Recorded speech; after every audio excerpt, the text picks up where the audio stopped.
Happy New Year! I'm out here on a run. I'm at some like California version of waterfall behind me. It's all dried up. Figured I'd start the new year off with a bang. So I hope you're getting your resolutions or making your commitments for the new year.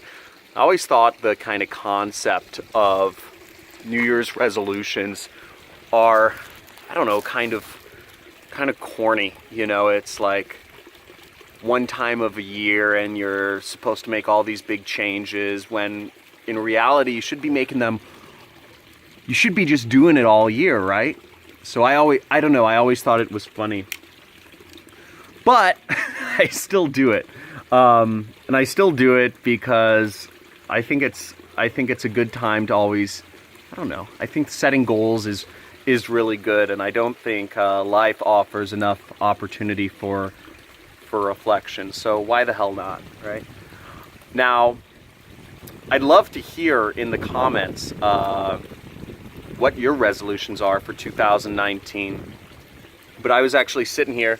This is called Sycamore Falls, by the way. We're in Thousand Oaks.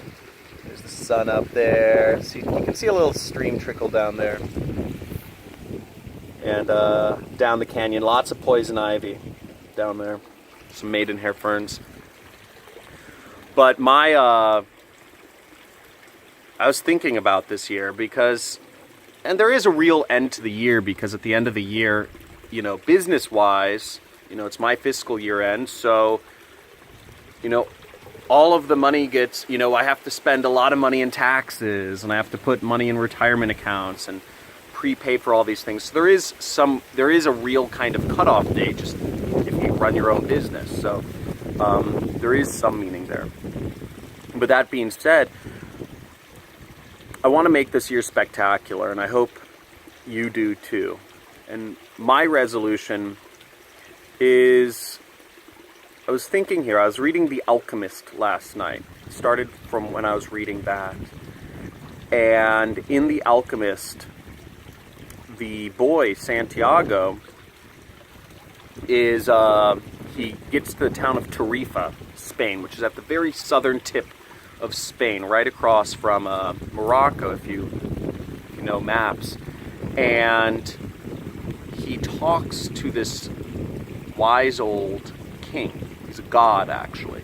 He's not a real person. He helps, and what this person says, you know, he exposes himself, and he tells him he knows the names of his parents and who he loves and the town he's born in. And Santiago says, "Oh my gosh, you're some sort of supernatural being, you're a god." And he says, "Why are you appearing to me? What is this purpose?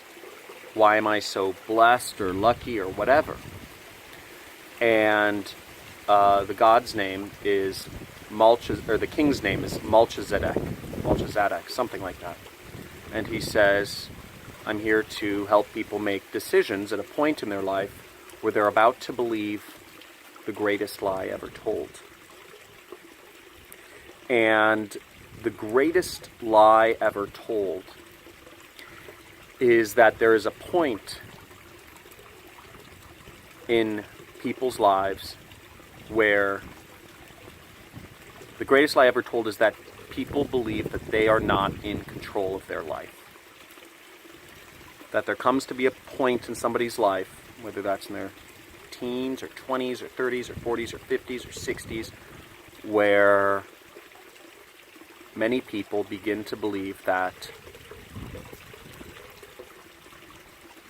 life is out of their control and they must stick to the path. And the king says that his purpose is to help people realize that that is not true, that belief is not true.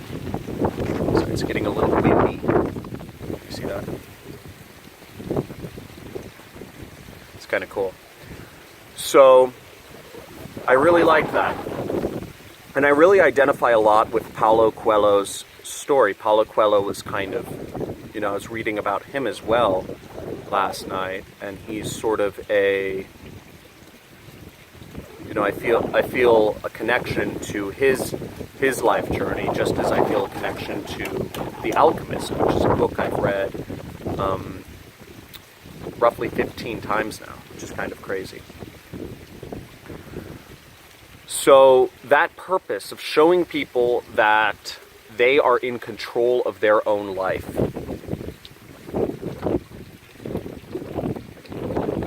is, and just getting people excited about life, or getting people excited that, you know, that excitement that comes once you realize you're in control of your own life and that the possibilities are endless.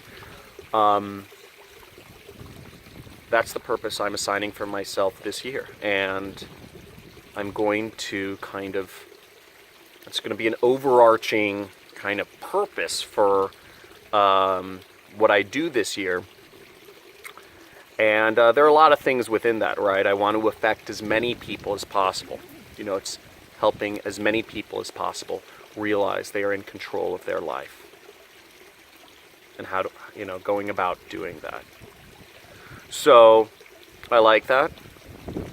That's exciting. That's an exciting purpose, and I think it's very meaningful. It's very non-quantifiable. I can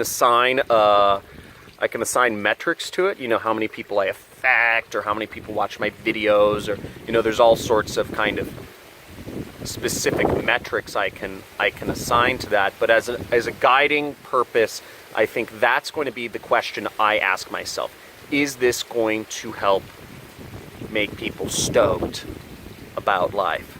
Stoked about life because it's in their control. So I set a goal, I set a purpose for this year. I'd love to hear what your purpose is for 2019 in the comments below, or what your goals are. Okay, and make sure I have I recently hired a bunch of agencies. As you know, I'm a solopreneur. I work.